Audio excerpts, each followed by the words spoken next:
Give me a sign. Now is the time. Hey everybody, welcome to the Boomband Showcase. I'm your host, Jeff Taylor. We got a great set of guests today. I can't wait to jump right in. Let's go. Hey everybody, welcome to the Boomband Showcase. How you guys doing? Hi, Doing guys. great. Hi. All right, you guys know the format. Madison, she's the sidekick. She's a key Boomband employee. She's done the thing where she has talked to each of you offline, gotten to know you a little bit. And so why don't we start with Madison? She can do a quick introduction around the room, and then I'm going to come right into you guys. Absolutely. Thanks, Jeff. So we have 4 great players today. We have Patricia Munoz. She is from Dover, Delaware. And when I say from Dover, Delaware, I mean she literally has lived there her whole life. She lives about 3 minutes from her childhood home, so just native there. We have Samantha Whiteside. She is in Fort Collins, Colorado. And Samantha is a well-being leader and wellness manager. We have Neil McClellan, and he is in New York, and he is a talent acquisition leader. And finally, we have Sarah Nobrega. She is from Orlando, Florida, and she is an admin professional. Welcome all. Thanks, Madison. Thank you. Awesome. How did you do in your side conversations with Madison? Did that go okay? Excellent. Oh, Yeah. yeah. Great. You know, one of the funnest things is she'll always tell me something that's hard for me is she'll say, I just want to hire everybody. And that's always such a magic thing. We're a small company. We're 11 people, don't have that opportunity.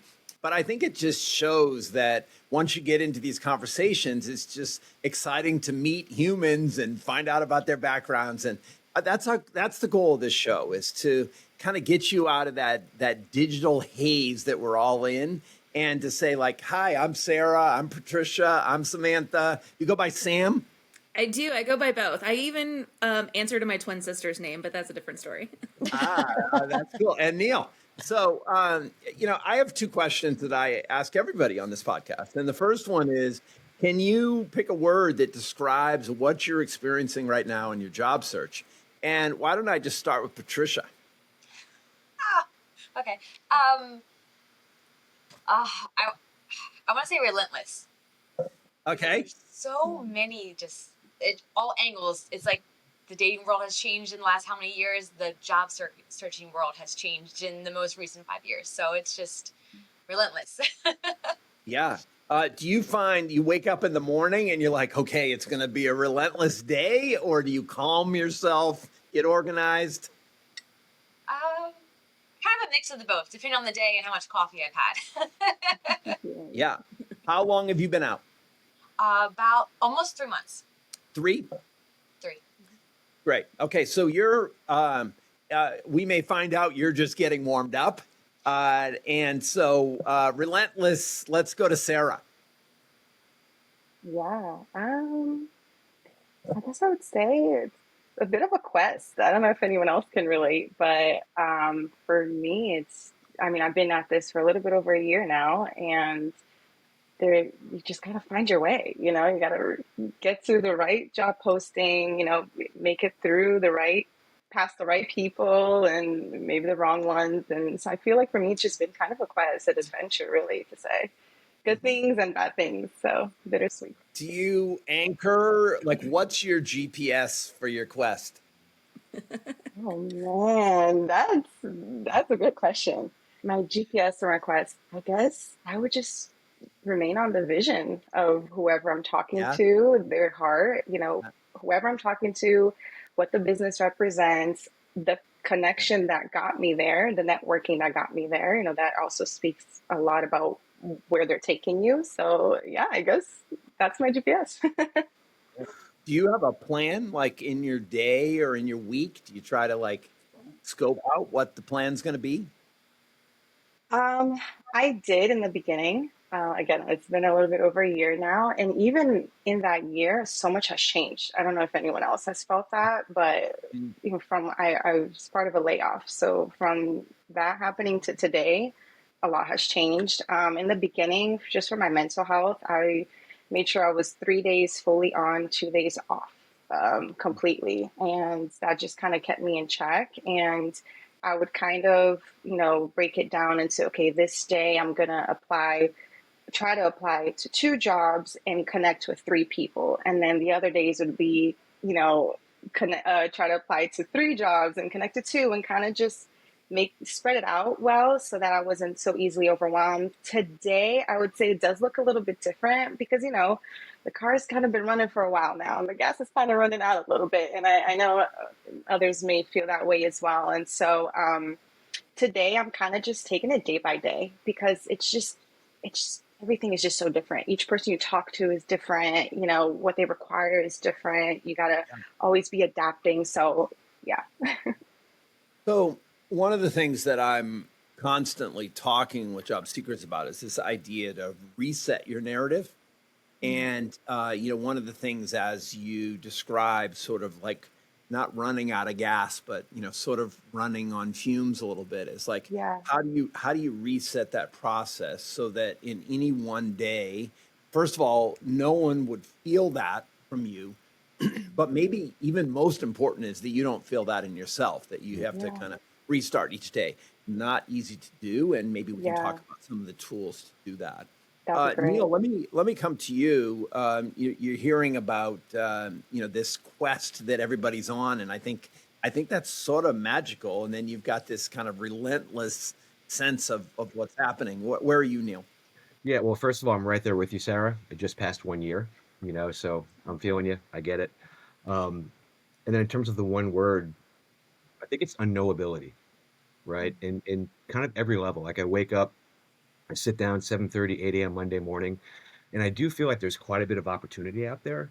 But it's, wow, where do I put my attention? Where do I invest my time? Do I apply for these jobs? Do I go to this meetup?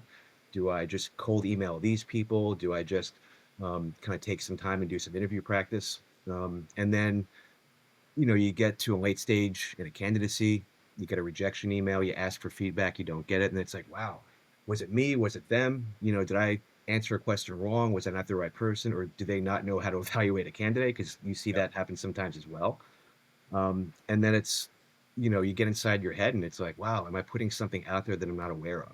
And for all these things, I try to put in little solutions to help me control the controllable, practicing interviews. I built a little tool in ChatGPT to do that. I built my network and have gotten some counseling from people, who are similar to the people who'd be hiring me. So yeah, when I think of the one word, it's just unknowability. What do you do? Neil, let me ask you a question. Yeah.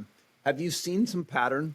30 applications gets you to the point where you're talking to somebody. Have you been able to do that? Yeah, for me, it's been a combination of applies. Now, the space I'm looking at, I'm mostly looking at roles in the venture-backed startup space. Yeah. And they're not as pinned to macro markets as other companies might be because they're usually funded, right? So they can usually be a little bit insulated from the trends that are happening.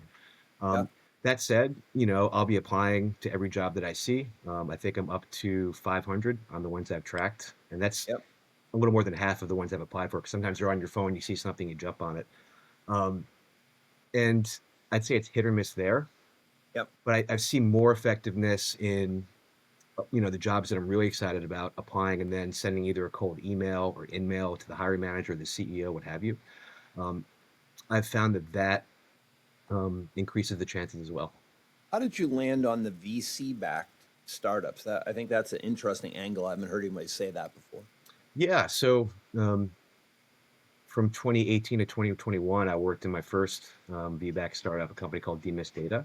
I was the company's first internal recruiter. And then my last role, a company called Prion, an AI company in the enterprise knowledge management space. So this is your heartbeat. This is the area where you've worked. Yeah, well, I'm trying to be pragmatic, Jeff, and look at my search in terms of where I can have impact. So I have certain profiles. Like I'd be happy as like a lead recruiter, leading a small team, coming in as a principal or just even a senior recruiter.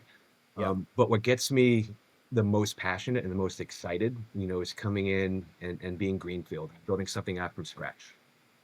So I'm hearing unknowability is sort of could be looked at like into the abyss, or it could be looked at as wet clay. Opportunity, right? Yeah, like so in the abyss is like I'm flailing. Or if it's wet clay, you don't know what it's going to be yet, but it's in front of you and you're molding that. And So I think sometimes breaking down the narrative on that, I think would be important for you to think through it. Sam, coming to you. You prefer Sam, Samantha? Sam is fine. Yeah. Okay, great. I would have to say with the with the potential of sounding like I continually see the glass half empty, which is not my personality. I would have to say infuriating. I've been unemployed since August 1st, so it's 4 months now. At this point, I'm not even getting interviews for jobs that don't even require a master's, and I have my master's in public health, and I would love to use that expensive $100,000 graduate degree. It's infuriating. Like Neil mentioned, like not even getting a response when you ask for feedback is like Yeah.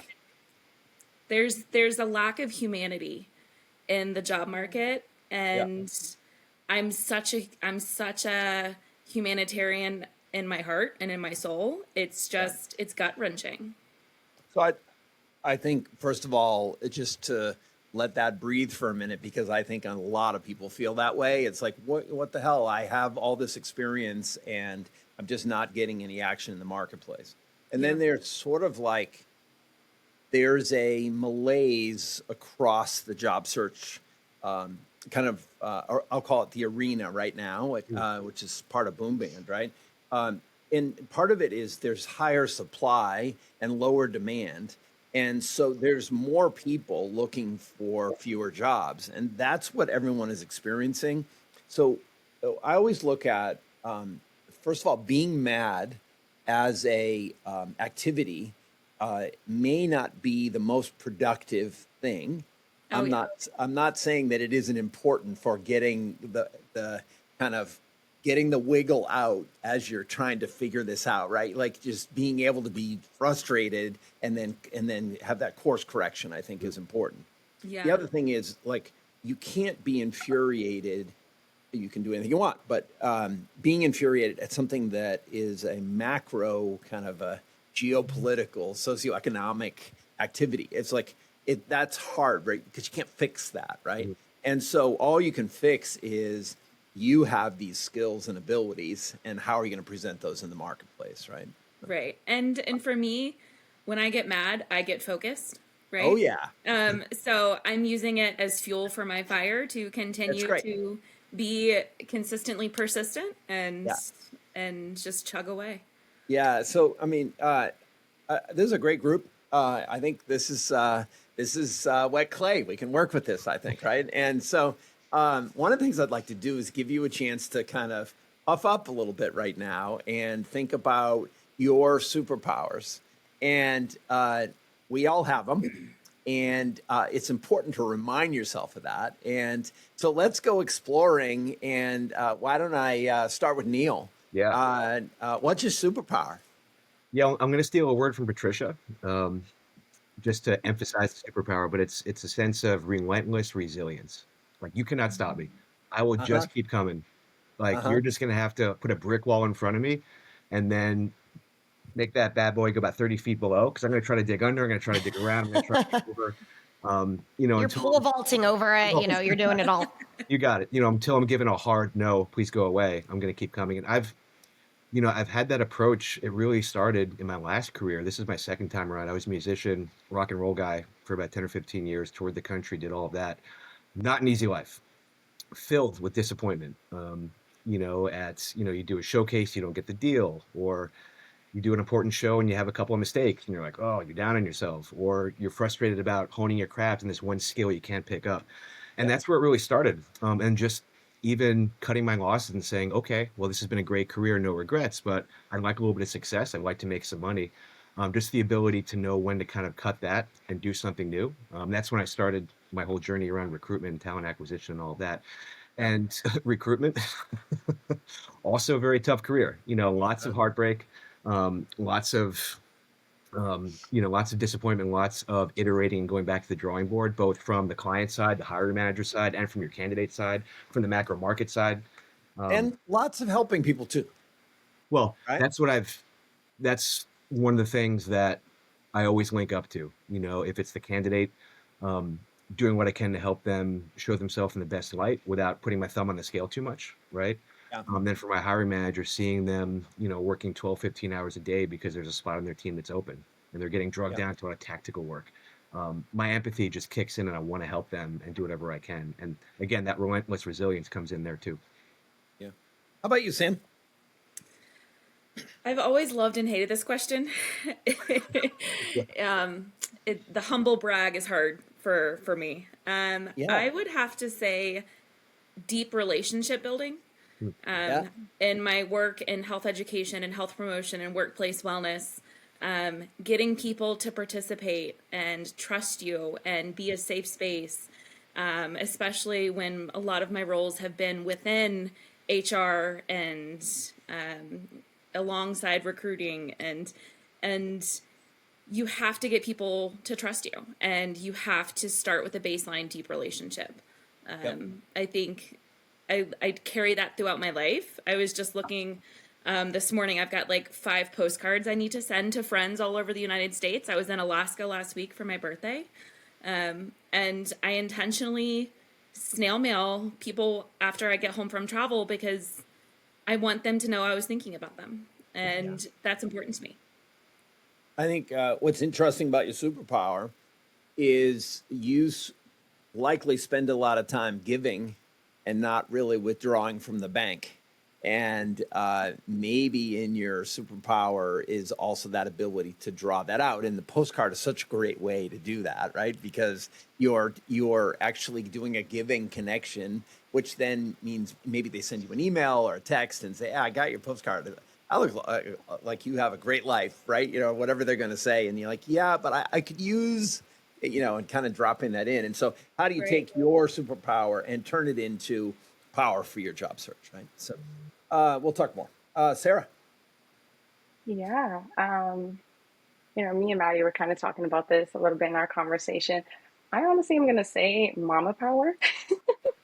And I'm a huge advocate for working moms, and it does actually shape my identity. So I would say that that's my superpower because the skills there are definitely transferable. Let's get that out of the way, right? And so I think that in that it's like being able to kind of look ahead, be positive about the future, but also being present, right? And I think that in building relationships with people inside of like in work and outside of work too, that really shapes that for you, working on patience, conflict management, all of the things really. I feel like when you have a kid, they really challenge you a lot with day-to-day you things. need a lot of conflict management when you have a toddler. Oh yeah. You got to be very patient about it, very cheerful about it. And so it just really, and I think that in the admin world, we offer a lot, we do a lot more than just a task during the day to day. And I feel like we're kind of like the in-between person with the team and the head of the team sometimes. And I feel like in that, like building the relationship, it's good to be able to be intuitive, and you have to be intuitive when you're a mom, and kind of figure out and kind of be always on your toes. Yeah. So I would say that's my superpower. It's just It's great. This idea on LinkedIn that you're on a career break, if you're, stay-at-home mom or dad, I think that's terrible. Like, I think there's so many skills and abilities that you're honing and crafting and navigating in that process. I think mama power is great. And then the question is, how do you translate that? Even that concept of being present is such a gift, really, right? If you're in conversations, if you're in those deep relationships, being present is how you actually draw that out and help build trust. So that's great. Yeah. Patricia. Yes. Initially I was going to say my energy, but then I'm taking a step back and like thinking about it a little bit more. Why do I have that energy, right? And I'm like, it's my passion, my goals that I want to accomplish. And I think kind of like with Sarah and Samantha, what you said, we're like relationship buildings, right? Like, so my energy comes from those relationships. I feel like I'm like the diplomat. I can build those awesome relationships, build that trust, but then I'm also able to like use my energy from that relationship and get the goal. So I guess I'm kind of like the diplomat, the unifier. I'm kind of stuck between the two. Yeah, well, it's great. I think this idea of your energy and passion, that totally translates into the job search process, right? And then, you can actually come. Let's see, Neil, where were you going? I was thinking about it. That relentless resilience. You might overpower somebody in the first second. If like you sometimes have to adjust that, right? That passion. I'm a very passionate person, and people that don't know me, and they might say, "Oh, Jeff's got a big ego." And I would always say, get to know me because it's just a ton of passion. And that's really the anchor point. And so, Patricia, you being able to leverage that and your cat. No, I was going to say, I apologize. Yeah, you know what? we love cats around here. We've had a few cats on the Yeah. show, and they're important parts of the show. So, all right. So we're going to move into the next part of our program.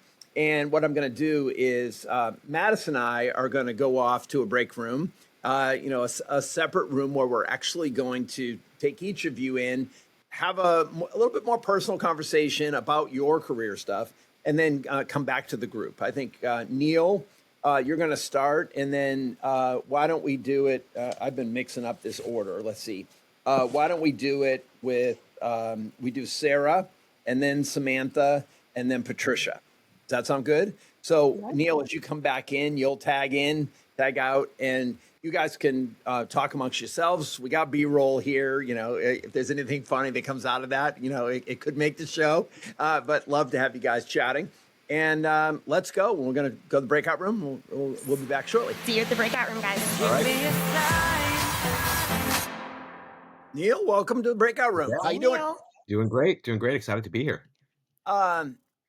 Unknowability and relentless resilience. It's a great combination. You mentioned something about kind of honing your craft, your guitar player, I guess, in a band. Yep. Let's talk a little bit about that chapter. Yeah. Well, I did bring visual aids, so that was me on stage in Canada at the Bovine Sex Club for the Nice. Northeast Cool. Festival. Yes, we were definitely full on rock. And what can I share that could be helpful for the conversation? You had bleach blonde hair. I did that. Yeah, I did many different things with hair. There was a pink phase. There was a Keith Urban kind of long straightened hair phase. Uh-huh.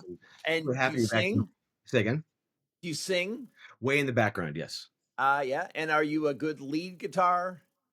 Yeah, I when I started the whole journey, I wasn't that great a musician. I just had the passion, right? But Yeah. I joined this band with some really advanced, really good musicians who'd been on the scene for years, and they saw something in me, and they brought me in. It wasn't easy. They were not easy on me, but that was the whole point, was to get there and hone my craft, and that's Yep. where the relentlessness really came in. I mean, simple things like playing in time. It's something every musician needs to learn, but it's not always innate. And it's just sitting there for hours and hours with a metronome, playing your parts until you almost can't see anymore. And then there's a little breakthrough. And then there's another breakthrough. And then you're doing the thing that you set out to do. And once you do that a couple of times, that increases your confidence. And then when you're in the new challenge, you look back when you're getting frustrated and you say, well, I had this frustrating I thing. handled that. So maybe I can handle this. Right. It's about just jumping in and not being afraid to do hard things. Does your music make your resume? How do you mean? Is it on your resume? Do you talk about it? No, I don't. I really don't. For a variety of reasons. I want to keep everything on the resume tightly aligned to what it is I'm looking for. Of course, when you're talking to people and getting to know them, it comes out because it's a part of myself, right? So I'm not going to not share it. But no, I don't. I tend not to lead with it. Yeah, one of the things we're introducing a whole new talent platform, and Yeah. it's called Boomband, and you're going to build your dossier. And one of the things we're really encouraging is that you have your work and you have your life's work, and to tell those stories fully, Mm. and actually even score attributes on those things, just like you would do in your commercial, TA jobs. Hmm. And so, how you're on LinkedIn and you would pick that, you're determined, or you would do hard skills around recruiting stuff. And how much did you learn being in a band, traveling, the country? It sounded like you were in Canada, traveling North America or whatever. And could you pick attributes from that experience, including sitting for hours with a metronome? Like there's a certain grit associated with that that's obviously part of you. Clear. Oh, definitely. And you asked about things you learn. being in a band with 4 other guys traveling in a little van for days and weeks on end, a lot of conflict management. It's not just mamas that have to be the person. I was always, oddly enough, or maybe not oddly enough, I was always kind of the HR person in the band. Yeah. I was usually pretty egoless and humble.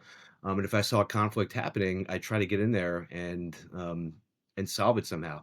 And what would usually happen is I'd help ease the conflict, and then we'd go on to the next thing, and then I'd be on the outs. So I always put that first, because you can't have a team without harmony, and you're not going to get things done if you're not working together well. Yeah.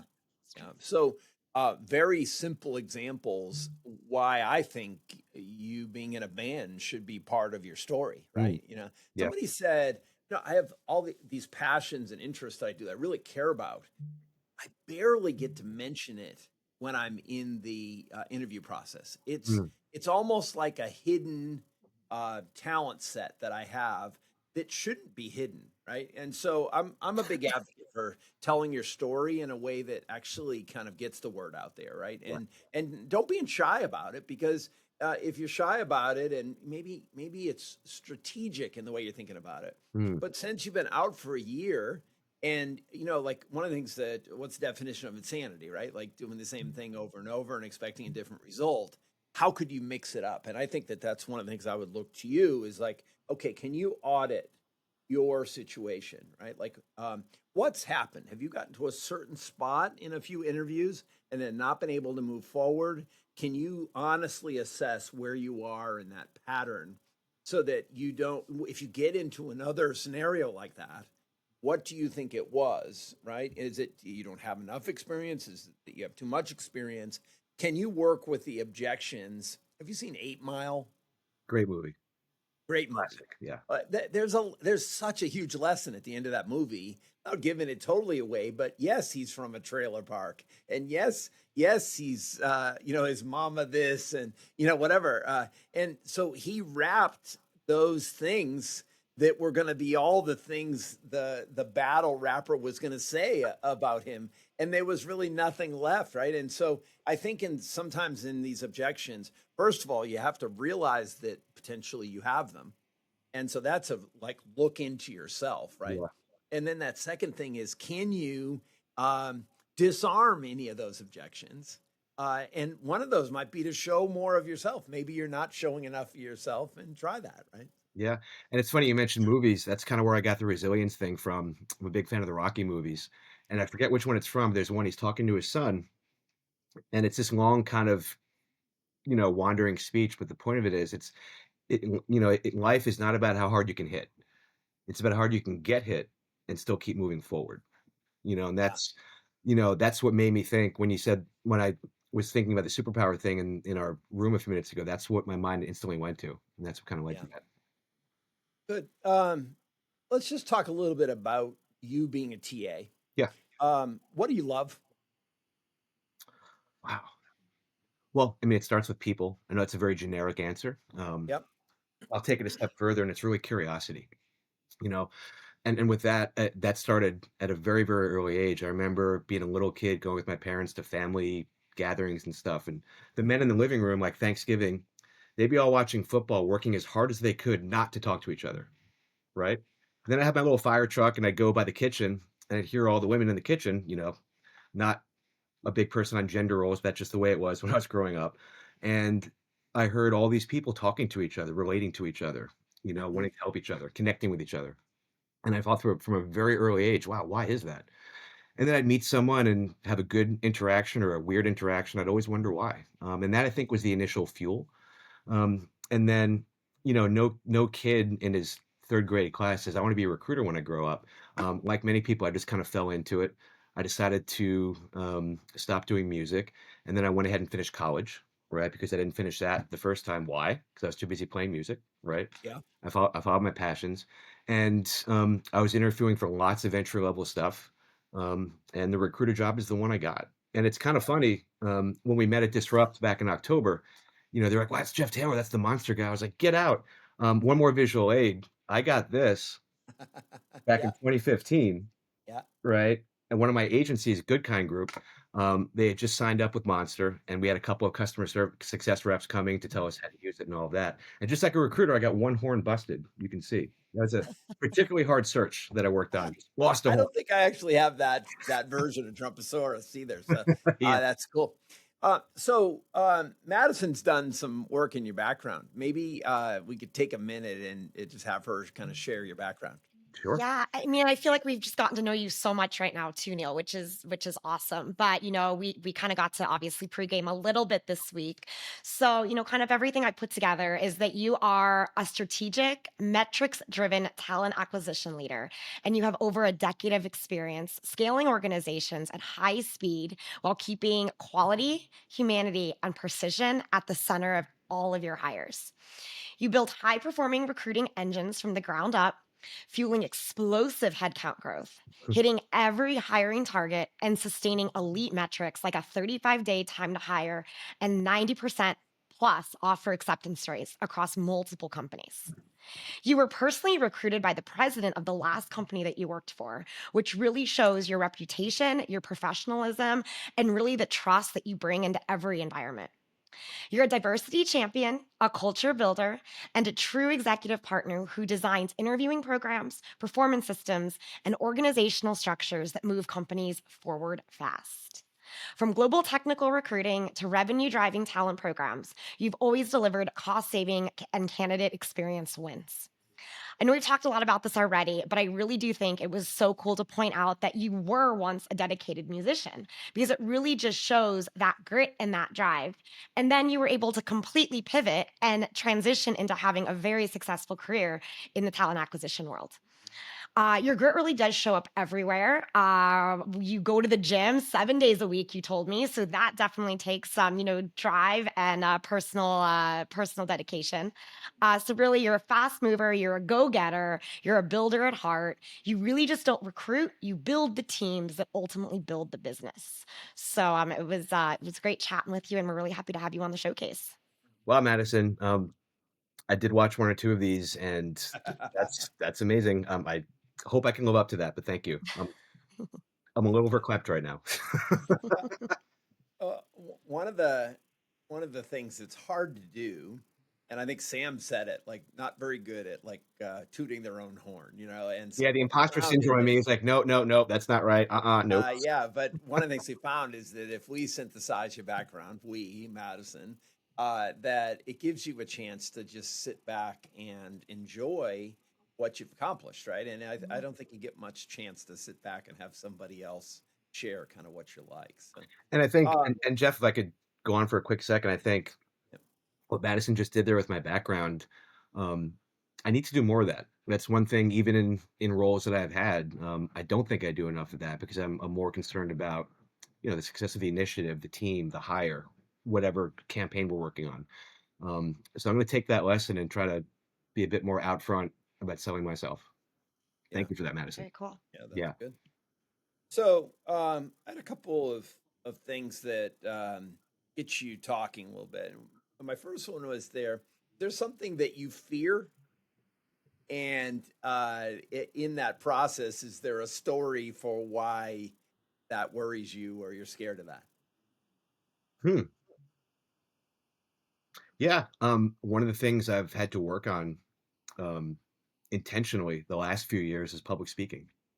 Um, Yeah, whether it's a group of 4 or 40 or 400, it's something that intimidates me. And you might both be sitting there like, well, dude, you were like a musician, probably playing for hundreds of people. How could you be nervous? Well, when you're up there with your guitar playing with the band, you're part of a unit, right? But when you're out there alone in front of a mic, in front of people, it's you, and I yeah, think um, it was building that confidence. And to Madison's point, and to what I took from what Madison shared about me, it's about believing you do have something to say and that people do want to hear from you. So sometimes it's about forcing yourself just to overcome that fear. And in the last few years, I've really kind of tried to lean into that because leadership is going to come with executive influence, with having to sit in front of rooms of people, being at the table, advancing your points, supporting it with data, but advocating for yourself. And you can't do that if you're uncomfortable speaking in front of a yeah. group. Yeah, it's interesting public speaking. I always say if you're nervous, you're in danger of learning something. Yeah. And I think this is public speaking is a great example of that. I've loved to public speak, and I'm always nervous. And the idea is that if you're not nervous, you're not doing a big enough presentation. And so I always try to get people to just relax into the fact that you're about to go do something in the unknown, and that you need in that unknowability, you need that relentless resilience, right? So Yeah. And when I left my last agency, I got very close with the head of HR there. Her name was Karen, wonderful person. And I left there to go to my first internal role at Demist. And the company was based in Rochester, so I'm in New York. So she mailed me this card with this magnet that's still on my refrigerator that says, "Life begins at the end of your comfort zone." Because while it was the job I wanted, it yeah, scared the hell out of me, Jeff. I did not know what I was getting into. I didn't know if I'd be good at right. it, and that stuck with me the whole time.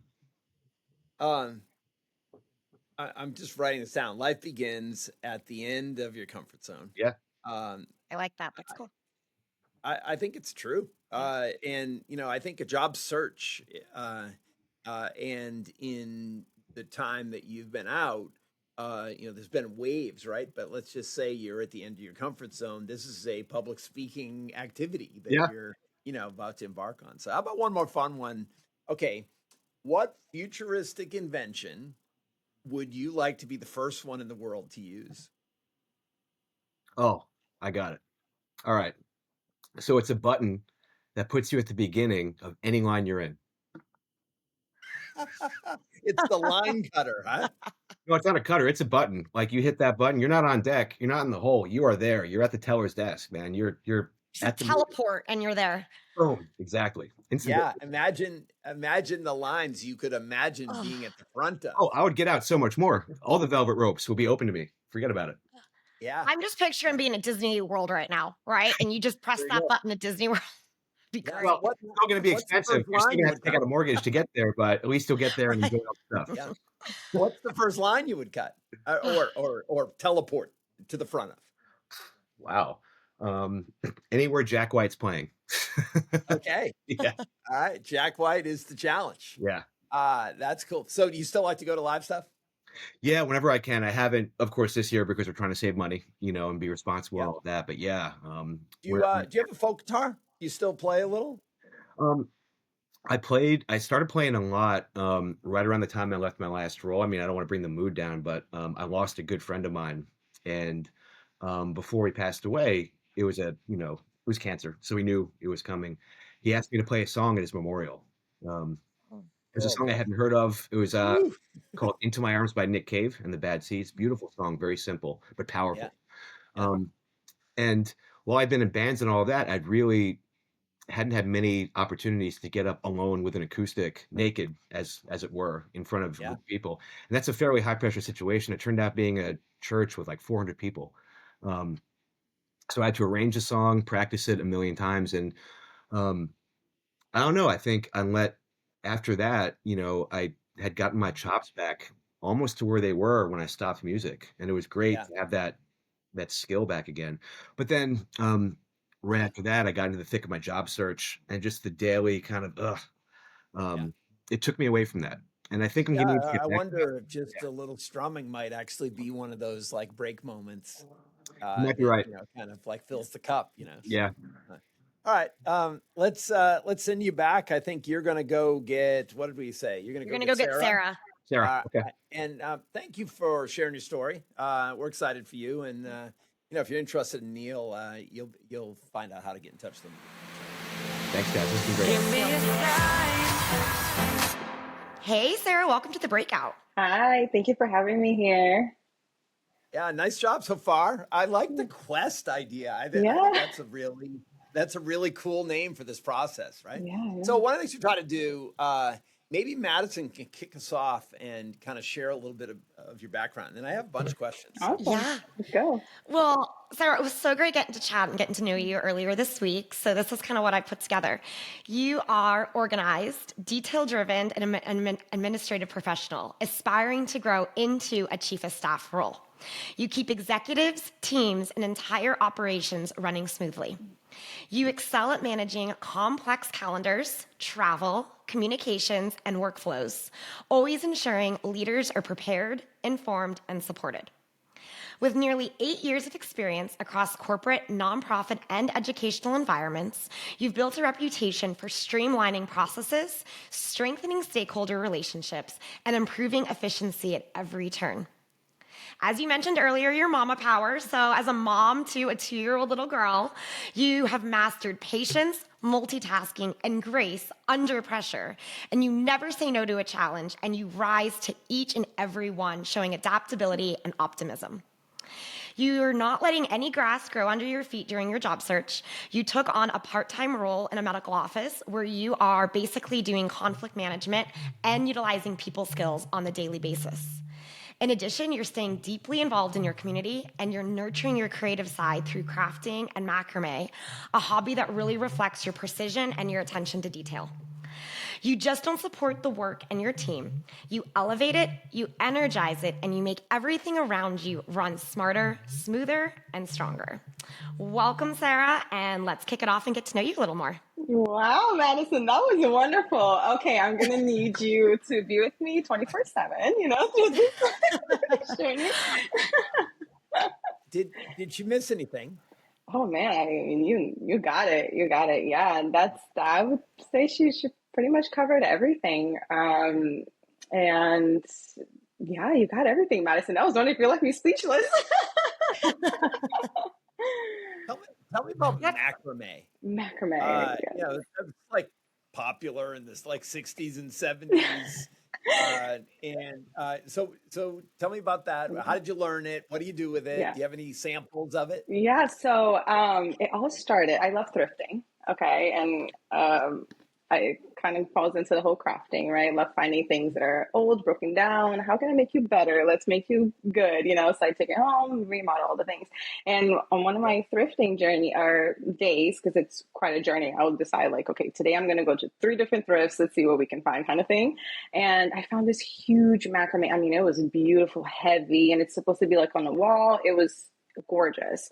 But it needed some repairs. So I took it home, kind of like redid the weaving of it and all the things. And I was like, I feel like I can pick up on this. So it became a thing that me and my mom kind of worked together on. And, it kind of still slow with it. We're doing little plant holders. I don't know if you've seen them. You hang it in your car or anything like that. Yeah. So kind of starting slow, not with the big heavy thing that I have found so far, but it's been really fun. Yeah, it is very detail oriented. And, it kind of helps you just sit and be present, not thinking about anything else other than what you're doing right there. And I feel like in this journey right now that we're in with finding jobs, so much information and, all the things, it's been really helpful. So, yeah. Yeah.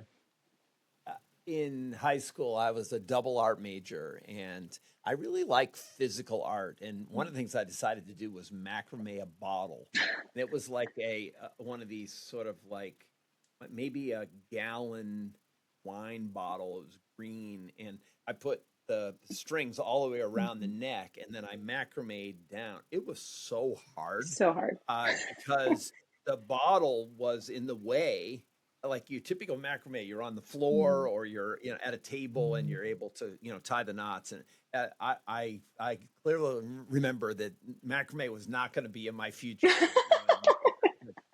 It's actually very cool. So, tell me about let's talk a little bit about your job. So you've been an executive assistant, you've been an assistant office manager, kind of thinking about a stretch role of like a chief of staff.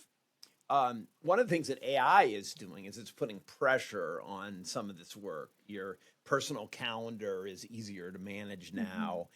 Some of the kind of follow-ups you can do on your own. It's interesting. Madison works for me as a chief of staff, and then also has taken on projects. And it starts out where she's just in the meetings.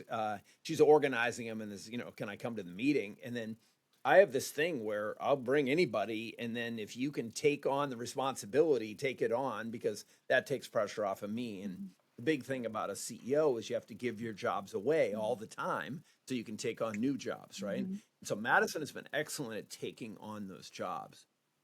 it's a long question for me, but like, how do you define this role for you, especially in this transitionary period? Are you able to kind of recreate what that might mean? Oh man, Jeff, you and your really great but tough questions. I hope I can answer this properly. I mean, I Um, think just talk, just kind of yeah, stream of consciousness. So let's work together on it. I mean, and the chief of staff role really came about because it's been kind of a subject that started to get really big in LinkedIn with the networks that I have, and I didn't really know much about it even a year ago.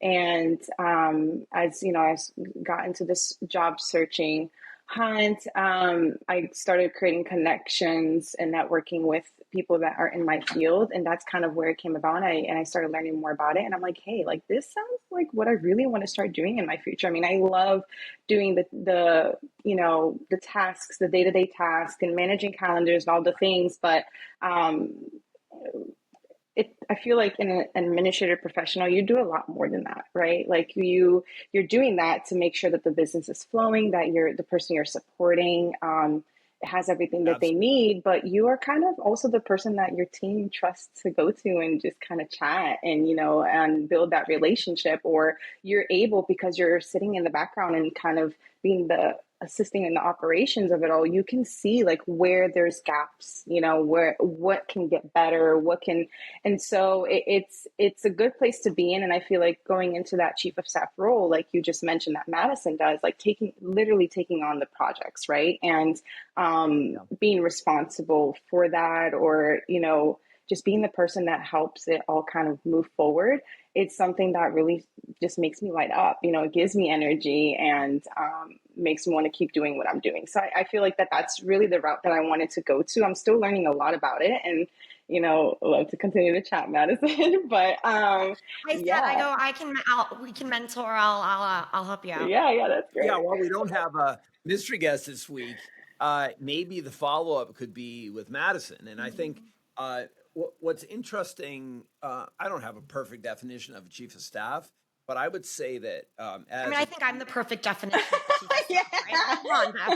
right, well, but I think it keeps evolving, right? yes, Right, yes. and so I need help because we're moving fast, Mm-hmm. and so I'm asking Madison to help me move fast, and so that's not always like it's rarely just an administrative function. At a minimum, it's build a relationship with that person.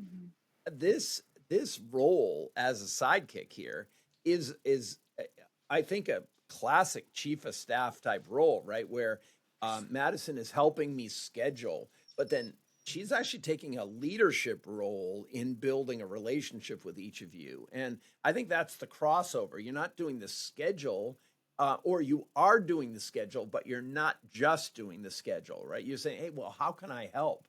And so I think you can grow into the chief of staff role, but I think you probably already are doing some chief of staff scenarios, right? Yeah, If you're just managing calendars, you're also managing relationships. yeah, yeah. Managing Hmm. relationships is one of the most difficult things to do in business, right? I And agree. so having confidence that when you're trying to schedule something for your boss and there's three people involved, well, all of a sudden that's a navigation Hmm. and that's a negotiation. Hmm. And then you're trying to read the other people to say, okay, am I going to press this and say we need to do it at this time, or am I going to flex? Hmm. And I think that there's if you would pie chart your role and you'd start looking at all the different things you do, and let's just say that you handle some personal stuff for the leaders, and you handle some business stuff, and two other people that work with that leader also ask you to work stuff.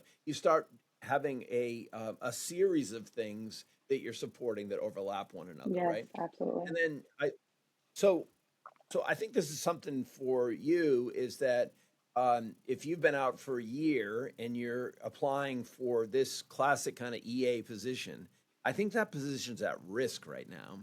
And so, how can you reinvent yourself? What are other types of roles that actually could evolve from that experience? Yeah. And I think that's probably worth some extra exploration. Yeah, yeah, no, that's so good. And it has been a tension point is seeing that we're so limited right now, and especially because there's with AI. I mean, AI is wonderful. I'm not against AI at all. I'm just against how some people might be choosing to use it and utilize it within their corporation.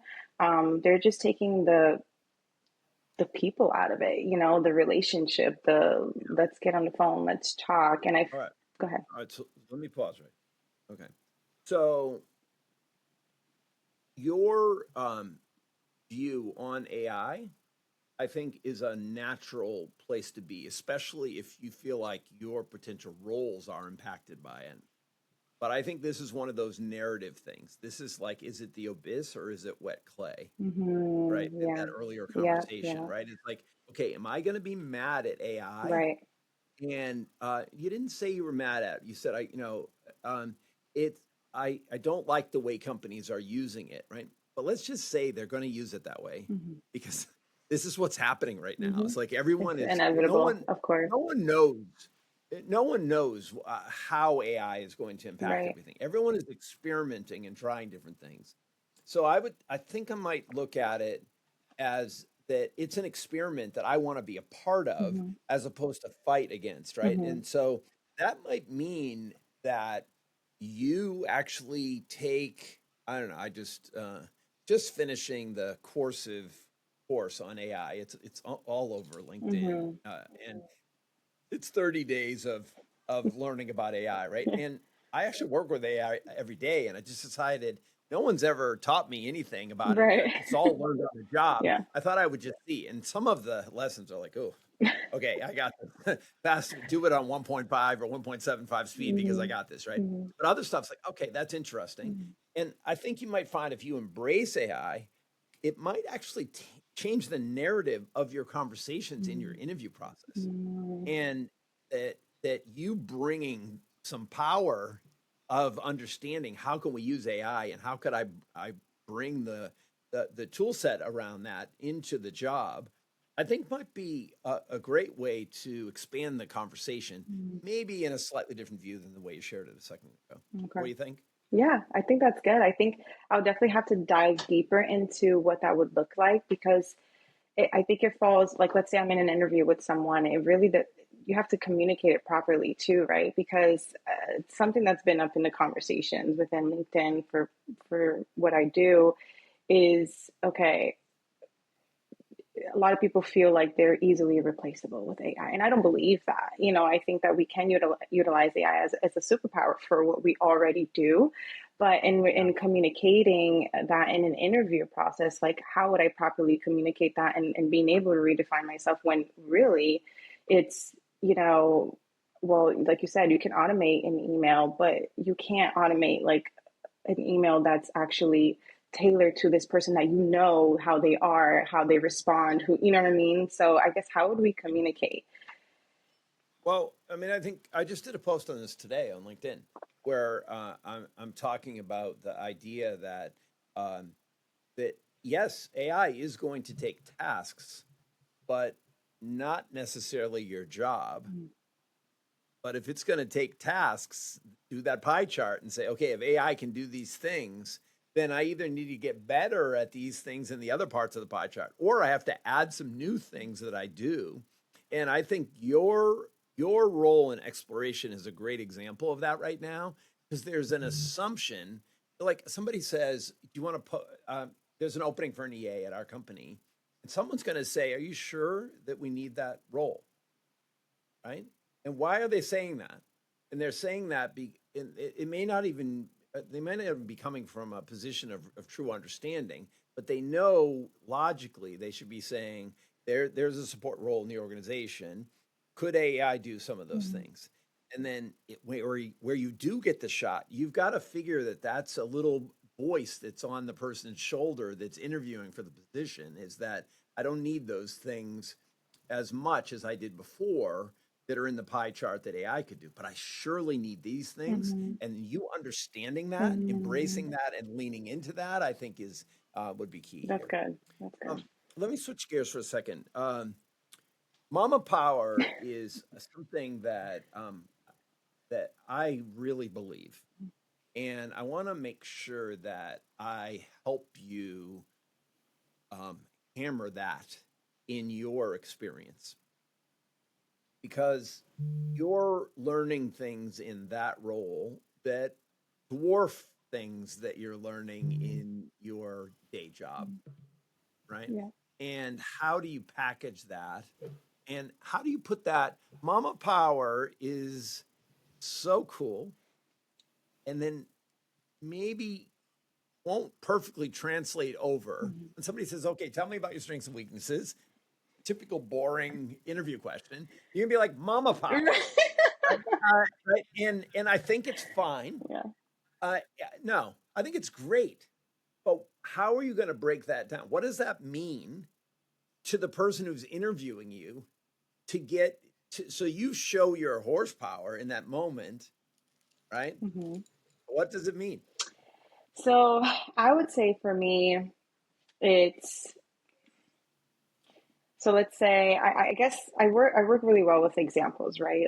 I like to bring you into the scene. So let's paint the scene here, and it's okay, you are in a meeting, right? And now you're in a negotiation meeting, let's say, and now there is tension because both parts of, both ends of the meeting, they're kind of really stern in what they've decided. I'm not going to go with that. I'm going to go with this, and vice versa. Not open-minded. Not open-minded whatsoever. Right. This is what I've come with. I've decided that this is what I want to do. I'm not going to back down. And now the company's in the verge of potentially losing this client, let's say. And I feel like my mama power would kick in because how can I best describe it? It's like, okay, how can we resolve this, right? Where there's a will, there's a way, right? And I grew up with that, and it very much applies. And so, okay, let's recalculate here. What is it that you're actually wanting from this, right? And then vice versa. What are you actually wanting? Where can we meet in between? And I feel like that really is what we're constantly learning as a mom, because we know what is best for the child. That's one example. We know what's best for the child, right? And the child and the phase that they're in life, they think that they know what's best for them. And it's like, I can't just hammer and no, you're going to do it this way because I can see in the future. Well, now you're causing issues for the child because they don't quite understand that yet. So it's kind of meeting them in the middle and saying, okay, mommy understands, but let me explain this to you. How can we work together? And I think that that's like just one example of how I will be able to break that down and explaining that. And I feel like your it's a daughter's big asset. Yeah, she's turning 3 in February. I can't wait until she's 4. If you're having those navigations with her, that's awesome. I just want to share that was a great answer. Oh, Like that was the kind of answer that would I think help somebody translate your experiences to think about how you might be helpful in their organization. So I just want to compliment you on that. I think it's very good. Thank you. Let's have a little fun. What movie have you secretly watched more than 5 times? Oh man. All right. I mean, I guess it's a great movie. Have you guys watched The Sound of Music? Yeah. Okay. Yeah, we watched. Okay. All right. There you go. So I guess I'm not ashamed. I've watched it way more than 5 times. It may be over 100 times at this point. Know every line, know every song. So, I mean, some would say like, oh, you're into musicals. I very much am into musicals. And I'm kind of like an old soul. I would prefer to watch, 1900 movies than a 2025 movie. So yeah, I guess. There's so many things about The Sound of Music. It's a family movie. It's a love story. It's conflict management. Mm-hmm. It's having purpose and believing in something so strongly. Yeah. And it's a talented woman Oh yeah. on full display in that movie, right? Like just like her ability to sing and act Mm-hmm. and what a setting. Yeah.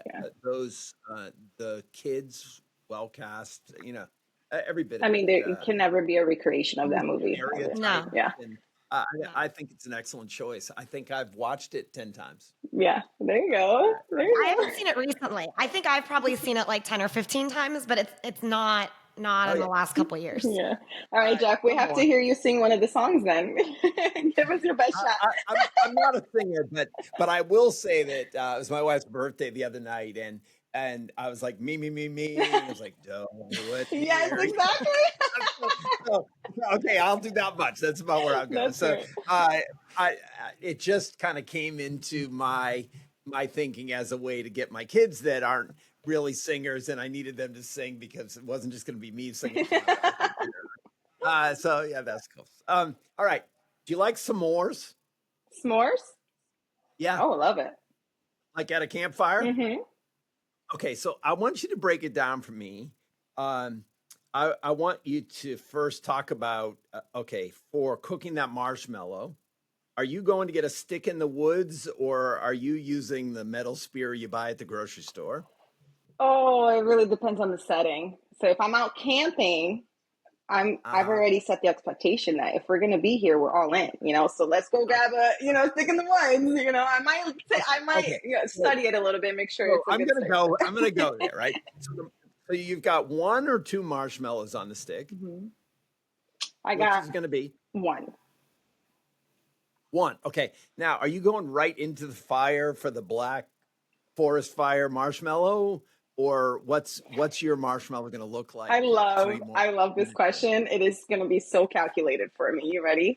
So it's not going to be right in there because I don't want it to cook right away. You got to you got to let it get to a point where it's melted inside but crispy on the outside. So you don't want to just go right for it. You know what I'm saying? So Okay. I'm going to You put gotta it. work the edge. Yeah. So you got to kind of like make your way up. So I'm going to go start in the middle and kind of get my way Uh-huh. up to the top right there. And then I'm going to, I can't let it get up in flames, but you can kind of tell when it's starting to get, yeah.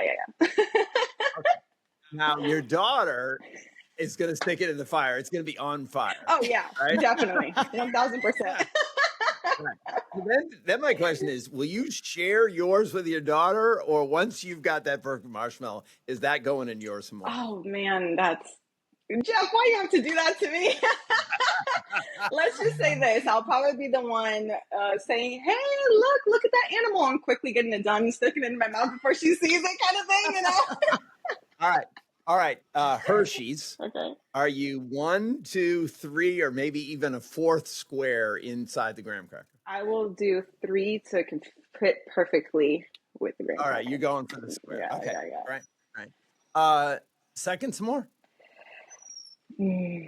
Probably only because I only went with one marshmallow and a lot of chocolate. So I feel like I have enough in there for another dose of sweetness. If I did 2 marshmallows, it's just too sweet. I couldn't handle another one.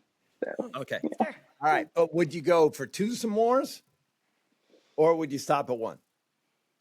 If I'm very happy with how my first one came out, I'll go for a second one. If the first one was a disappointment, at that point, I'm like, I'm done.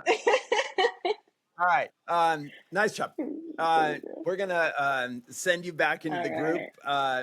It was great having you with us. Thank you so much for having me. I think you've got some things to work on. Yeah, that can definitely. help you. And I want you to keep in touch with us. All right. Until sometime. Thank you, Jeff. Thank you, Madison. It was a pleasure. All right. Welcome to the breakout session. Sam, how you doing? I'm well. Thanks, Jeff. All right. We've sort of have a style here. Madison, you want to kick us off? Absolutely. So it was so great getting to chat with you, Sam, this week. I learned a lot about you. So this is kind of what I put together.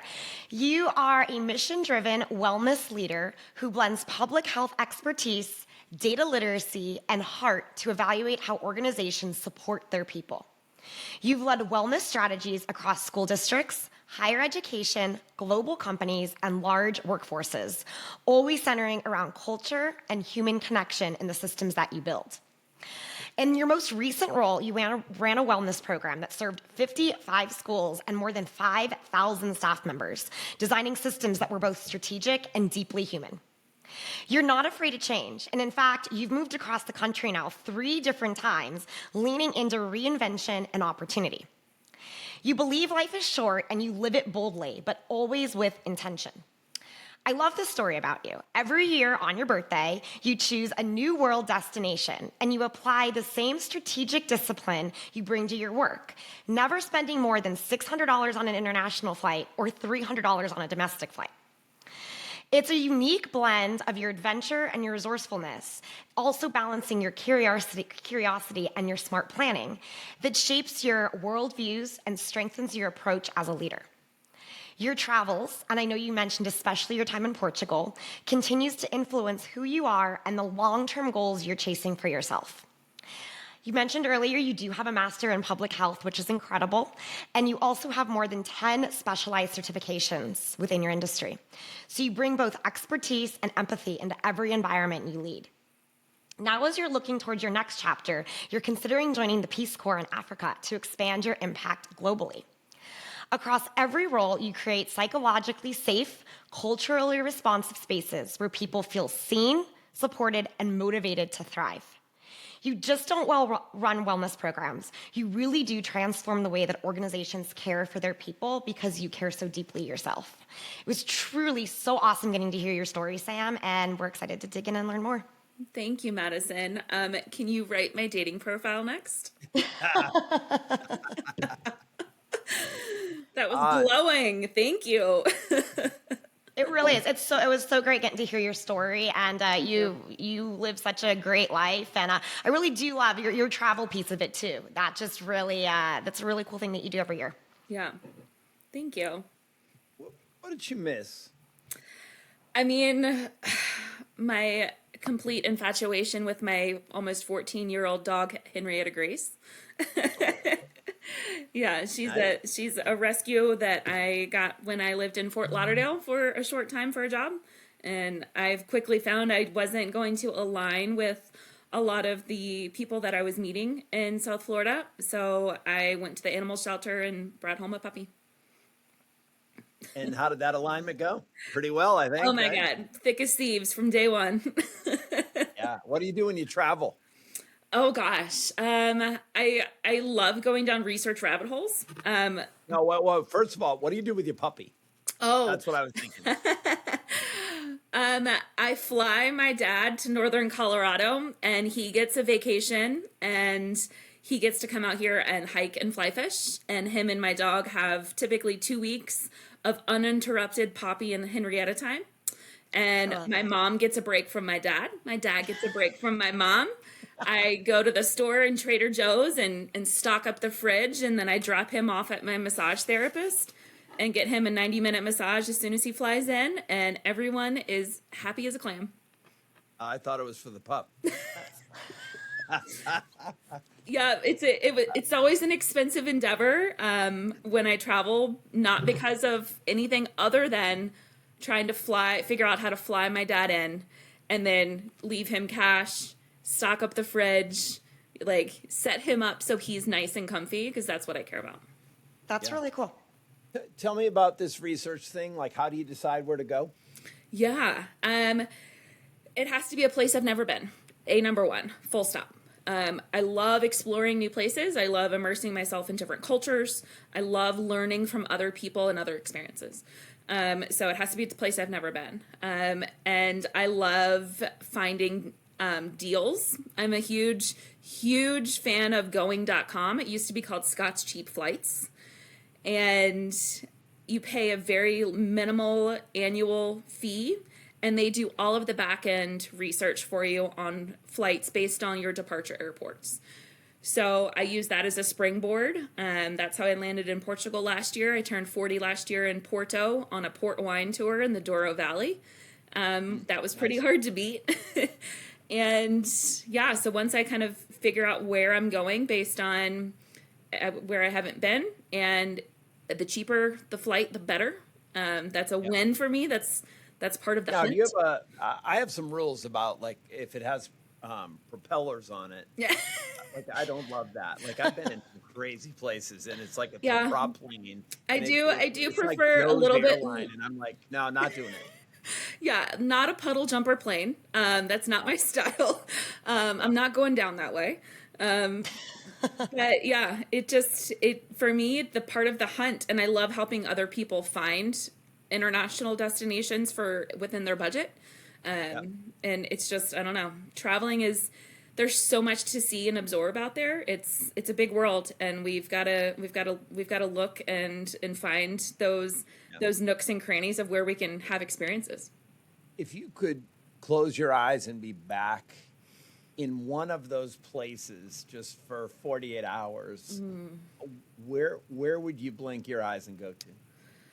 To be honest, probably Tacloban, Philippines. That was one of my first big international volunteer trips that I did by myself. And it was all, I paired it actually with my master's practicum. So I was in very, very rural southeastern Philippines. It was actually the epicenter of Typhoon Haiyan that had hit and almost decimated the Isle of Leyte, and about 2 or 3 years prior. And it was the height of Duarte when he was not a great leader. He was putting out kill orders on the street. I almost didn't get to go because of that. And I got to spend 3 weeks with a family and working at a feeding center for families and children who didn't have access to food, running water, toilets, regular food, a roof, you name it. I would go back there and check on the kids. It's amazing. Have you said you always look for unique spots. Do you ever go back to the same spot? Sometimes, yeah, I do. I think I always intentionally leave things to do and I always have a checklist, at least in my phone. Sometimes I use a lot of different websites for like travel deals and creating boards and lists and stuff. So I always leave something on my lists when I leave a place so I can come back. Nice. But yeah, Chicago's one of my favorite domestic cities to go to, just because I can always do something fun and different in Chicago. Yeah, right. Let's think about your life avocation around travel, and let's assign some attributes to it that would be powerful for work. Okay. I mean, you go into LinkedIn. Yeah. You put in your experience, and then you select a bunch of attributes. It starts feeling a little ridiculous because you can like just check them all if you want to, right? Right. And so if you're thoughtful, you're thinking about those things. So if you thought about a drop-down list for all of your travel stuff that you've done, yeah, the first thing I would say is like the way you research is sort of compelling, I think. I mean, I've had numerous people say, when is your travel book coming out? Can I pre-order a copy? Right? Yeah. I intentionally always do one like super touristy thing, just because you meet some pretty fun individuals that way. And then I like to do a lot of off the beaten path. I love to go and sit at a bar with a book and become best friends with the bartenders and the servers, and sure, and get their list of things that they don't tell typical people to do. That's like what pro tip, right? You can imagine your book. Now, just for fun, like write the book. I know. Like, why not? Right? Yeah, I'm thinking about writing a book, and my wife is like, really? And I want to write a book about fire, and it's just I've been in the music business, and there's been a lot of really bad club fires, and yeah, I would like to write a book about it, and I was thinking about all the different aspects of it, and I was using Claude. It's unbelievable. Like okay. I don't know which LLM do you use? I don't have one. So you don't use ChatGPT or? I do occasionally, but I don't have an allegiance to one. No. So I signed up for I think all of them. I have Gemini at work. I don't have Gemini on my phone. But I have Grok and Perplexity and Anthropic. I have Claude and I have ChatGPT. And what's sort of fun for me is experimenting between them. This might be a fun thing for you to say, like, okay, and the way I do prompts they're this long. Like I don't talk, I type. Yeah. It's the way I think. If I'm talking, I'm gonna ramble like I am. But if I'm typing, I would focus, right? You could do a long prompt about the way you structure your travel and what you do, and then say, um, I'm I'm thinking about writing a book, Yeah. like, and then it'll come back and say, okay, that's cool. We could organize this way, and then I got to the point where I'd done 4 or 5 of these big prompts about what I'm thinking about, and then it said, "Do you want me to write a book proposal?" I was like, "Yes." And I was like, "Okay, well, which publishers would be right for this?" It gave me the publisher. It's amazing. Yeah. And like you You're might right. find that Like, it would be a fun side hustle, especially while you're looking. And then the other thing is when you are interviewing, you could say, "I'm writing a book." Like it just becomes an interesting thing from an interview perspective. yeah. I think it actually connects the dots a little bit for, kind of how you do what you Yeah. do or You're whatever. not wrong, Jeff. You're not wrong. Yeah, it's just a thought. I wanted to talk to you about wellness. Um, I've I've got almost 4 decades of highs and lows in the economy, and I think wellness falls into this bucket that when things are going very well for companies, you start to look at there's a there's a combination of like mobility inside a company and retention, and you start thinking about packaging things inside the company that make it compelling to be there. And I think wellness is emerged out of that. Now there's mental health and wellness, and there's your well-being in the office, and there's I maybe ask you to talk about some of the different characteristics of this. I I would guess one of the reasons why you're still relatively new by comparison in your search, but why there might be some struggle is that there's just not as many of these wellness jobs being created right now, and in areas where they're trying to pare back, the DEI initiatives are under pressure right now. I think what's happening is because everyone is kind of quiet staying, there's a little less focus on this idea of making sure everyone is okay, unlike during the pandemic when it was became very important to make sure everybody was okay. I don't know if I'm reading it right, so Yeah. bear with me with your thoughts. No, I think you are. I've been in the workplace wellness space for 16 years now, and Yep. I kind of see it now as a pendulum swinging back in the opposite direction, right?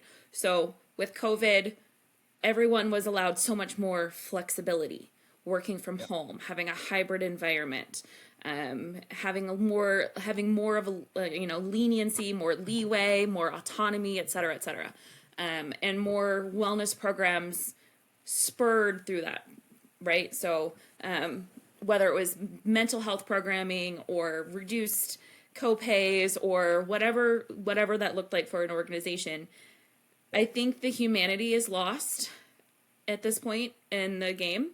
Everything is swinging back in the direction where we want people to be in an office to see them working, and that means they're working.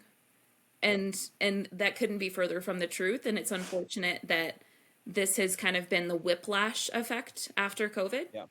And I'm seeing that across the board, not just in workplace wellness, but just in all organizations, of this return to work when we were able to do it so well, right? Like we proved as a society that we Oh could yeah. work out of an office, right? Flexibly, right.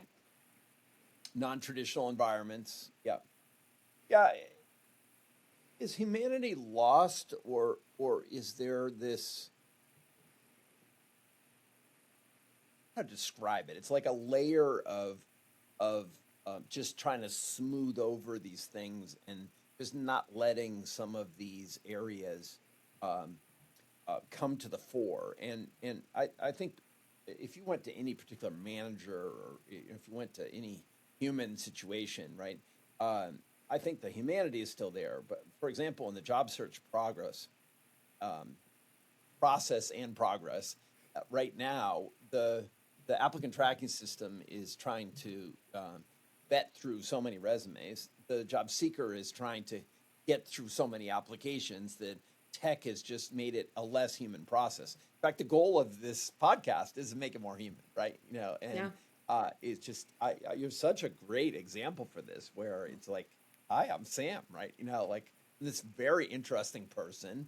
I could imagine you like fitting right into the culture of companies. Like, it's just such a fun thing to have someone like you on the show and just kind of show you to the world. Whereas your resume is like, ugh, it's just like, does it actually do any justice at all to the person I'm seeing and interacting with? Right? Yeah, I mean, I think for me, I feel like humanity, the piece of humanity that I feel like is important is the reciprocating relationship, and that's gone. Yeah. I really do feel like that's gone. There's not. I like to treat every interaction with an individual, especially in a workplace. How would I like to receive the information I'm giving? Oh yeah. And if So much learning right for you in this process that hopefully you'll bring into your next job in what wellness would look like. Yeah. Right. Yeah, I think that's very good. Let me have one more. How about a mystery in life or in the world that you'd like to solve? Oh boy. Can I get some guidelines? Like, give me some barriers, because my brain is going 5,000 different directions, and like childhood cancer is like what is popping in my brain, right? Like, well, so like that would be fine. It's like, a mystery is interesting, right?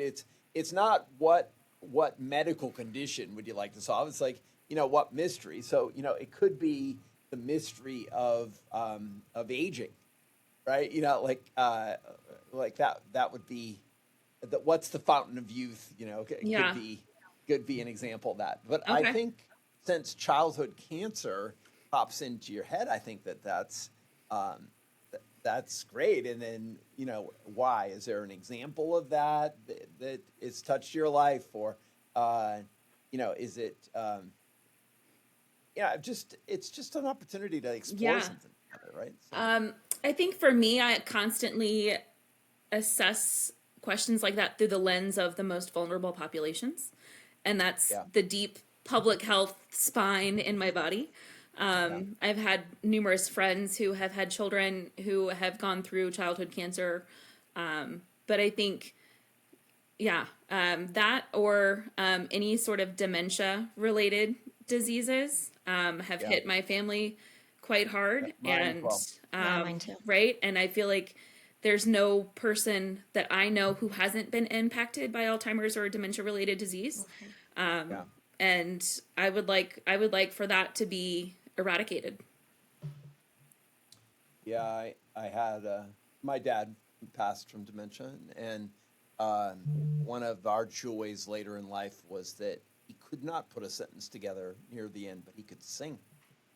And so we would go on walks and sing camp songs that he had taught me, and he could get most of the words to a camp song and found such joy in it because he realized that he could remember, because a song, believe it or not, is in a different compartment of your brain than your basic speech, which I found fascinating, and I would never have believed it. Right. Music is power. Absolutely. Yeah. Well, I'd like to keep in touch with you. I'd love to, maybe we can do an outtake on Peace Corps. Let's talk about it. I'm not sure it'll make the interview just because we're a little bit long, but that sounds amazing if you can afford it. I have set myself up financially to, hopefully, I'm part of the FIRE community, Financially Independent Retire Early. I'm early in my journey in the FIRE community. And if you haven't gone down that rabbit hole, Jeff and Madison, I implore you to do so. Shout out to all my FIRE people. But I would love to retire by the age of 50 and be in Porto, Portugal. So I've got 9 years to get there. I don't think... it's financially independent. Retire early, retire early. Yeah. I've never heard of this before. Yeah. And You know, yeah. what's funny? I'm in the I'm in the opposite, right? Because I want to work. Uh, uh, I want to work until I drop, right? And it's mostly because I love what I do, right? But this idea of retiring to, I think what you've decided is your avocation a little bit, right? Is around travel and around the exploration, and Yeah. it's very cool. And So giving there's a group out there. back, I think, is a huge part of Yeah, of who I am as a person too. So yeah, being able good. to do that full time would just be Yeah, amazing. Amazing. All right, well, let's send you back. You're going to go pick our last victim here, which is Patricia. awesome. And thank you for being on the show. Thank you so much, Thank you, Sam. Jeff. Pleasure Thanks, to have Madison. you as part of our story. And let's keep your story going. We're going to get you a job. Hell yeah, we are. Thank you. Give me a sign. Hey, Patricia, welcome to the breakout room. Thank you. Thank you. All right, we know what to do. Madison, you want to kick it off? All right, let's do it. So I got to learn a little bit about you this week, which was awesome. So you are a strategic, systems-focused project manager who excels at transforming complex systems into streamlined, automated workflows that save time, reduce costs, strengthen user adoption, and deepen client relationships. Your experience spans federal agencies, healthcare, higher education, and finance, giving you a rare ability to translate across any industry with speed and clarity. You've been known for elevating system performance, solving problems quickly, and guiding stakeholders with confidence and calm. You bring that same drive to your own growth. You hold your MBA, you're pursuing your CAMP, and you're steadily moving forward towards your goal of obtaining your PMP. Growing up in a military family shaped your discipline, resilience, and grit. You share that the first Halloween costume you ever even picked out on your own was G.I. Jane, so, from Jump Street. And your husband's also in the military, which then also translates into your job search because relocating is not an option. So you do have to stay remote or within Delaware. You are one tough mama. You kickbox, you jump rope, and you were working out right up until the time you gave birth. You said you jumped rope for like 8 minutes, like the day before, which just mind-blowing to me. And now your son is 1.5 years old. You juggle motherhood like a rock star. You raise chickens, you collect eggs, you have a garden, and you also just recently learned how to make homemade jelly with your grandfather. Really hustling is simply who you are. You volunteer.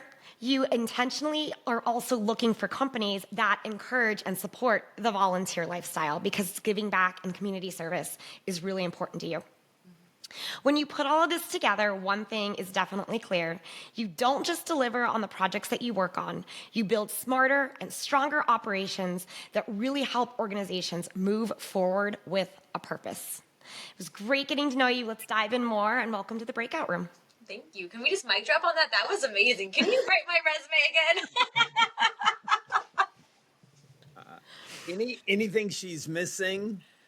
No, I just want to mic drop again because, whoa. Thank you. You got it all, full scope. I love that. Thank you so much. This is one of my favorite things to do. It's so fun to get to showcase all of our players, and you have such an amazing story. And I know Jeff shared before, has said it before too. It's hard to talk about yourself. So to get somebody else to do it for you, it's kind of fun. I was like, wow, this is amazing. Breath of fresh air, lights up again. Yes. Awesome. So you've worked for a mix of companies. It sounds like you've also got some particular, pieces of your equation to put together. What's an ideal job for you right now? I love the relationship building part of, I think, any space you're in. Yep. So for me, I loved the project management, customer success environment because your mission, my mission is the company's mission, right? But how do you get that mission besides without having your clients, right? Succeeding. And I love that goal orientation, seeing others succeed, building those teams, right? Relationship building again. That's my pillar, I guess. The uniter of all your skill sets, the strengths. and seeing empowering those team members to kind of get to the goal. So, Yeah. Do you listen to Lenny's podcast? I don't know.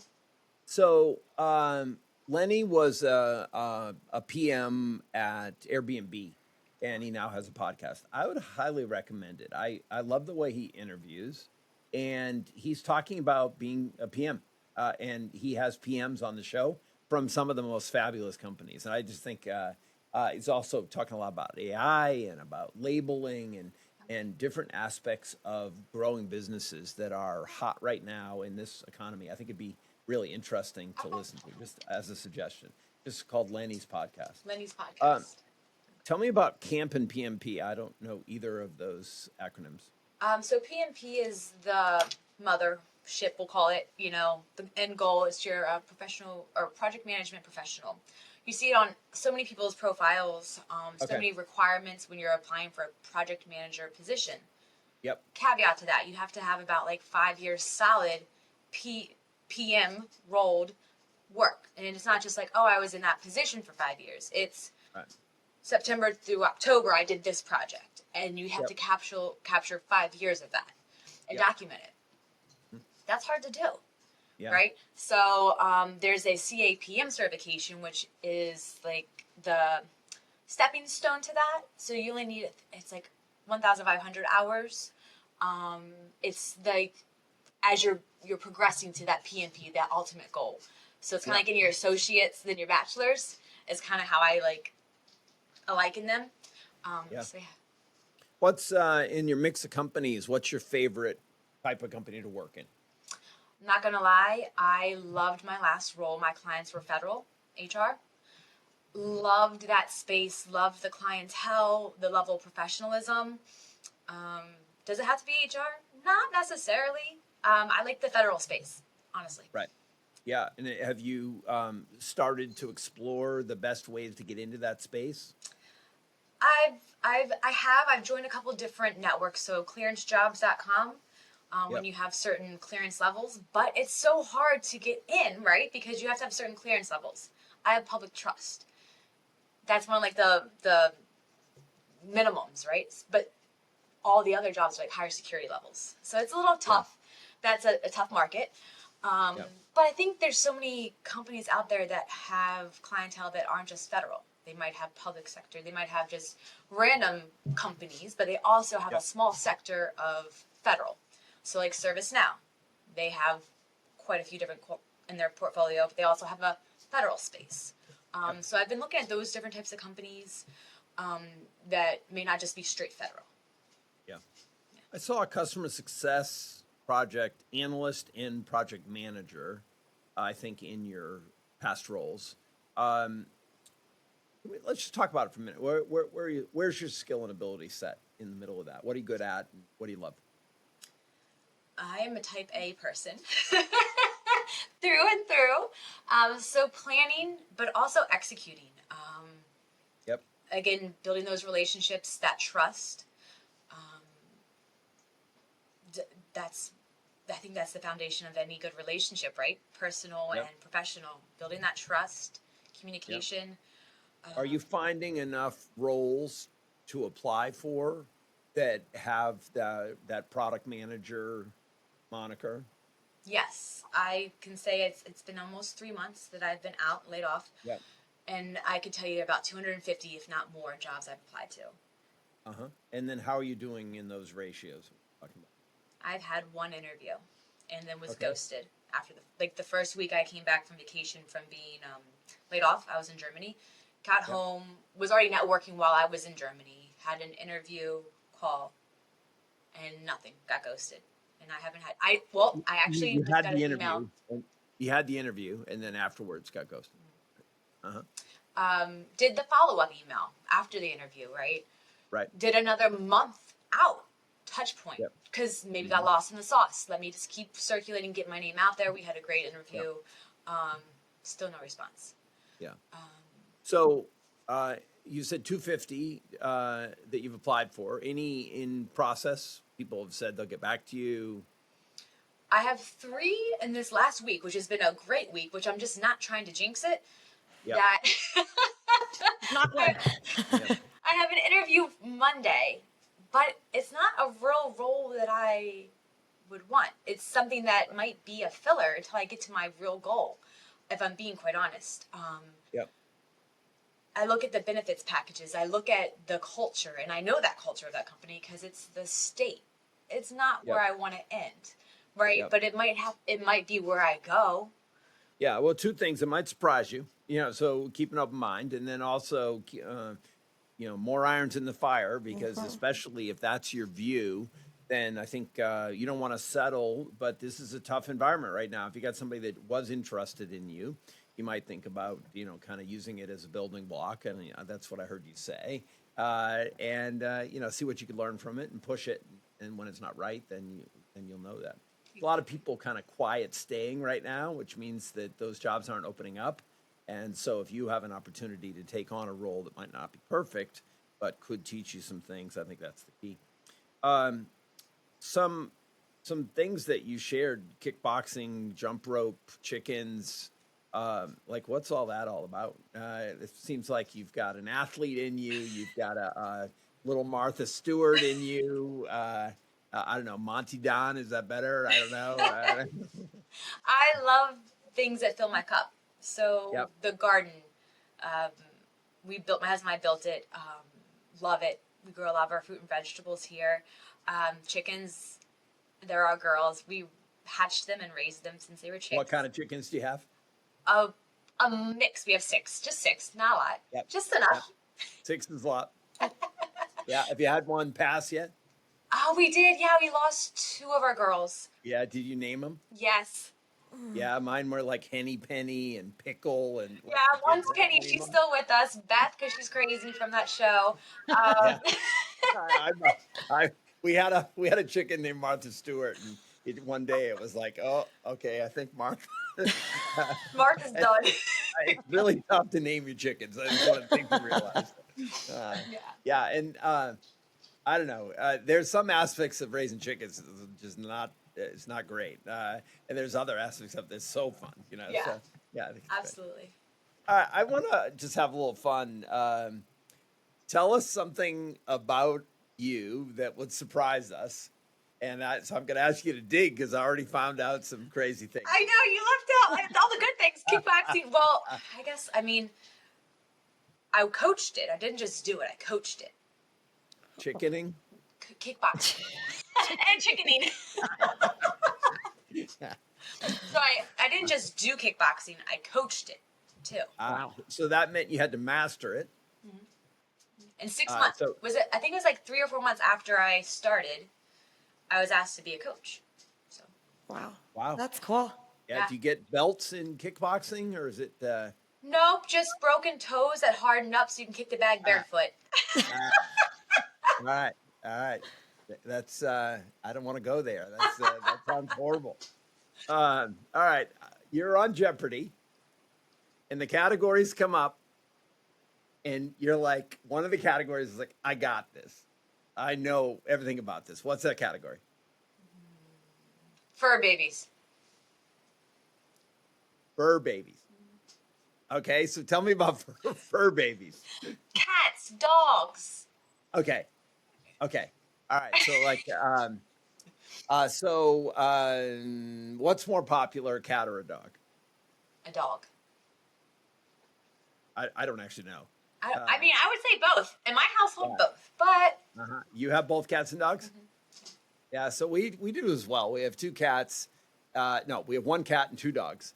And the cat stays on one side of a gate because the dogs want to just have too much fun with it. And so I don't have an integrated fur baby family. So how about you? I do. I have 3 cats and a dog. We met one of your cats earlier. Yeah, Lestat. Nice.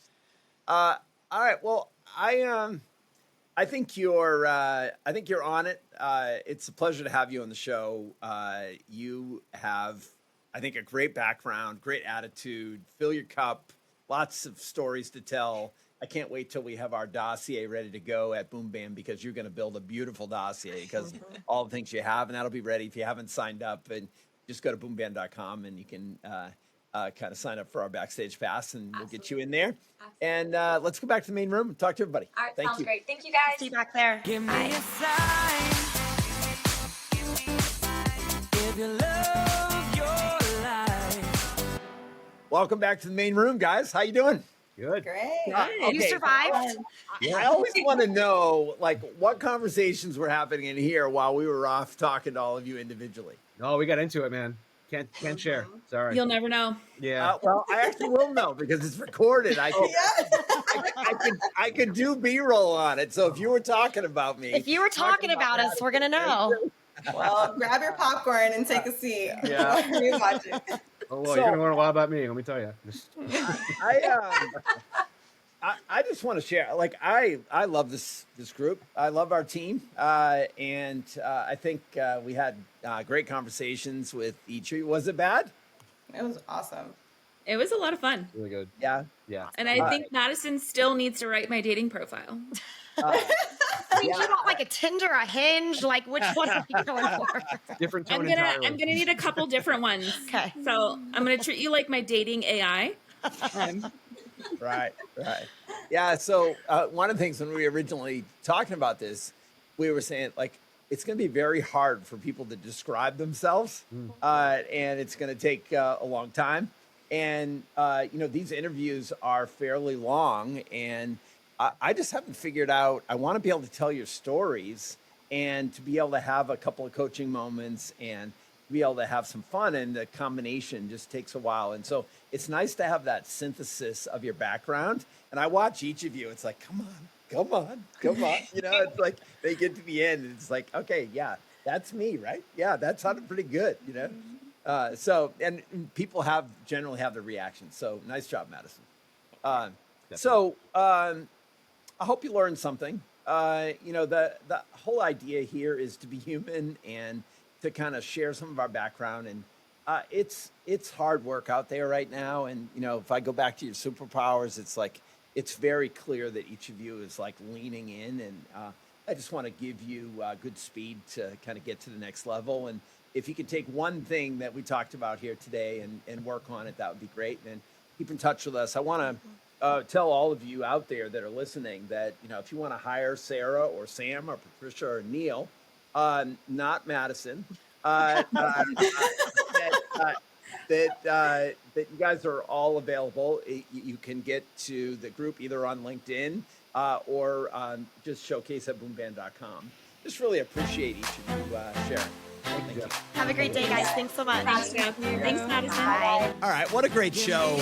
I love hearing the stories. I like getting human. Get out from behind that resume and meet our players. If you're interested in any of them, email us at showcase@boomband.com. And give me a sign that you love your life. Come see us next week. Give me a sign.